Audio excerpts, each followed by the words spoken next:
I actually really enjoyed it, just preparing for it, and kind of reflecting on it. I went through so many different things that I wanted to share, and then you have to kind of cut things out and get down to where I'm at, and that was just kind of like the final. But it was really cool for me to kind of review things and think about what I want to say to the students, and I don't know. I'm just so relieved now that it's over with.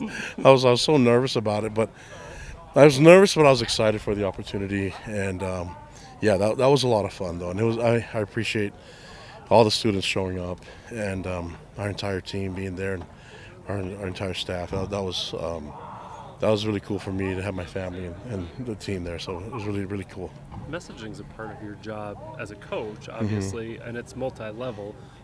Gridiron action, and then also on an individual level. What was it like to kind of step beyond that? And I guess the church experiences probably prepare you for it a little bit, but to speak to the whole, the entire student body in a sense today. Yeah, I think it was great to be able to be. I just to show a little bit of vulnerability in who I am, and I have struggles too, and I think a lot of times people can't. I hope that they can maybe maybe connect in what I had to say, and maybe they had similar things happen to them, and I hope I was even I did a good enough job teaching it so that people can apply it to their own life. But it was cool for me to be able to share that. That was an honor, and I enjoyed the experience. And then after it was done, I felt even better. But I mean, it's nice to be able to talk about God and football and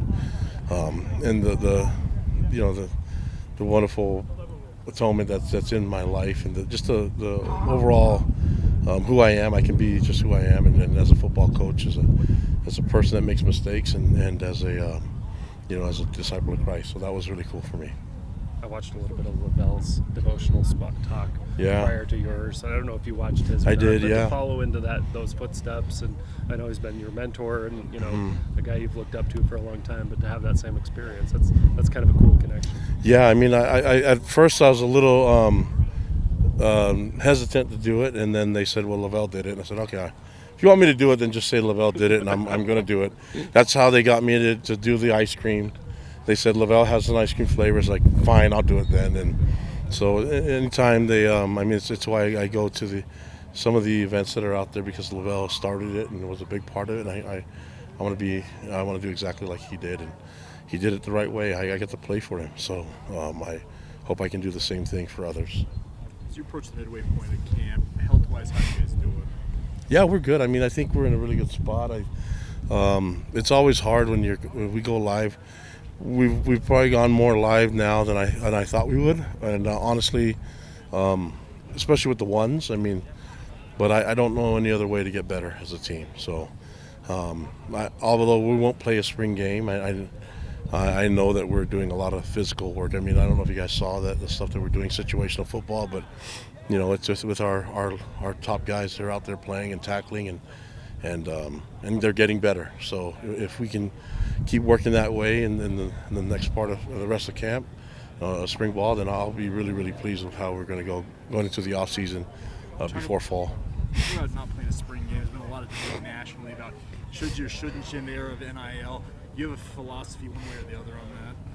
I think you just have to figure out what's the best thing for your team, and I think everyone's dealing with the roster cuts and the and so and then the transfer portal. So I think a lot of people are hesitant to do that. I think they all have their own reasons. For us, it's we hope to do enough live work that we don't have to do it in the scrimmage. And then the scrimmage was always, because you're showing it on TV, people were really generic in it. So we want to get better. We don't want to waste a practice. And so we're going to put some work, compete our ones against our ones, and see what happens. And I can tell you right now, we're way better now as a team than we were when we first started, and that's because we went live and everyone partook in it. Seeing a lot of your running backs out there, are they progressing at a rate? You talk about the better team. Are your running backs coming along? Yeah, LJ is looking fantastic. Same with Sione, and Pokai has really stepped up. I like the way that A-Rod is using the backs and the tight ends, and then having having Carson be a part of it, and then him with Ethan and the rest of the tight ends. I mean, they're doing a lot of really cool things, and then the receivers are. I mean, I like what A-Rod's doing with the offense. I think it's going to be really difficult for people to defend, and then defensively it keeps us on our toes. But I like the way the defense is playing too. So it's going to be a back and forth, and sometimes it's kind of crazy because it could flip even in the practice or within the same drive, But when you have what I think is going to be really good offense and really good defense, and it's going to be back and forth a little bit. All I want to do is fix the little mistakes that we can control, the offsides, lining up wrong, and things like that. I think we can control the ball security, all the fundamental part of the game. Do you feel like there's any area that you're behind where you hope to be here at this point in spring, or are you pretty much on track? With retaining the coaches and having everybody here, I would say that we're right where I thought we would be.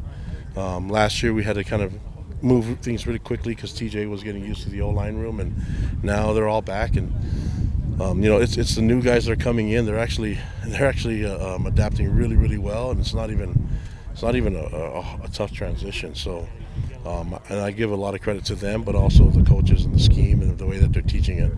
Football is it's an everyday thing now throughout the year, and we have all these different resources available that can get us there. So I can say our program is using all of it. You had Tanner. Did you have a say in who said the prayers today? Yeah, I mean, when they asked me, those are two guys that came right to my mind that I think would do a good job at it. And so having Tanner and Chase do it. I mean, the mic went out on Chase, and I just told him it's adversity. You got to figure it out. It's like, So I was ready for him to belt out the prayer. But having them there, and then honestly, just seeing all the coaches with my family on the floor and seeing all the players right in front of me, that was that was really cool. I'm so thankful that I get to coach these guys and I get to be there with them. I get to work alongside all of them, and so it was a really cool experience. Hope everyone gets a chance to do that. Hope you get a chance too, and you guys can volunteer so they never have to come back my way again. I was going to ask about Tanner though, and just having watched his evolution the last couple of years, and as he's emerged as a leader and as a playmaker, and of course obviously somebody you respect, and had him do that. I just saw there was something special in that kid from the beginning, from the very beginning, and just saw it. You can just see it in some of these guys that they have no quit, and they don't know any other way than to work hard. And those guys usually do really well. I like being surrounded by them because they make me work too. So just having him around has been special, and then seeing him progress and go throughout the years, and grow in so many different ways. Not just physically. I mean, he's rocked up. He looks amazing. But it's like seeing him get older and going through that transition, becoming an adult, being a team leader and a captain. It's been amazing for me to coach him. So, Thanks, Kalani. Thanks, guys. Thanks, Appreciate it. Appreciate it.